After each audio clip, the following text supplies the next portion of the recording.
Sığorta pulunuzu hər ay maaşınızdan qəpiyinə qədər tuturlar. Amma əməliyyat istəyəndə 3 ay sonraya vaxt verirlər. Bəs sual verən varmı? Mənim xəstəliyim o 3 ay gözləyəcək, yoxsa sığortanın məqsədi məni müalicə eləmək yox, növbələrdə çürütməkdir? Azərbaycanda illik yığılan icbari sığorta haqları ilə göstərilən xidmətlərin arasında böyük bir boşluq var. 2024-cü və 2025-ci ilin büdcə hesabatlarına baxsaq, çox maraqlı bir mənzərə görərik. Məsələn, icbari tibbi sığorta fondunun 2025-ci il büdcəsində 370 milyon manat əvvəlki illərdən istifadə olunmamış qalıq vəsait var. Bu nə deməkdir? Yəni dövlət və vətəndaş vəsaiti fonda ödəyib, amma sığorta bu pulu vətəndaşın sağlamlığına xərcləməyib, kənarda saxlayıb. Əgər bir tərəfdə katarak əməliyyatı üçün 3 ay növbə gözləyən pensiyaçı varsa, digər tərəfdə fondun büdcəsində 370 milyon manatlıq qalıq vəsaiti varsa, bu idarə etmə boşluğudur. Əgər büdcədə pul varsa, vətəndaş niyə gözləməlidir ki? Növbə yaratmaq əslində vətəndaşı məcbur eləməkdir ki, yaxşı növbə gözləmirəm, öz əməliyyatımı öz cibimdən ödəyirəm. Bu sığorta fondunun pula qənaət eləmək üçün gizli ssenarisidir. Siz yazmadan mən deyim ki, bəli, Avropada da növbə var. Amma orada növbə resurs çatışmazlığından yaranır,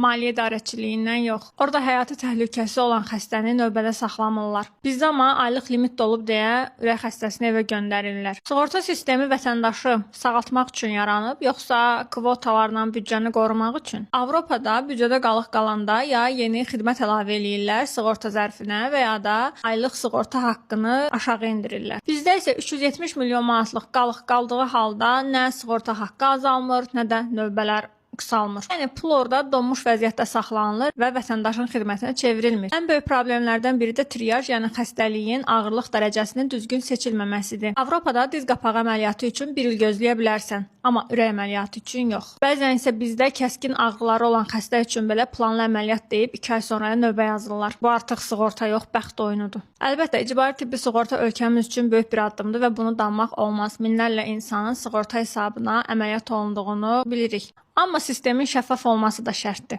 Əgər vətəndaş növbədədirsə, o bilməlidir ki, növbədə neçəncidir və niyə növbədədir. Özəl klinikalar sığorta pulu gecikdirir deyib xəstəni qapıdan qaytarmamalıdırlar. Sığorta bizi xəstəlikdən qorumalıdır, növbələrdə yormamalıdır. Bəs siz sığorta ilə əməliyyat üçün nə qədər gözləmisiniz? Sizə də kvota bitib deyiblərmi? Təcrübələrinizi yazın, sistemin harda tıxandığını birlikdə üzə çıxardıq. Paylaşmağı, rəy bildirməyi və bəyənməyi unutmayın.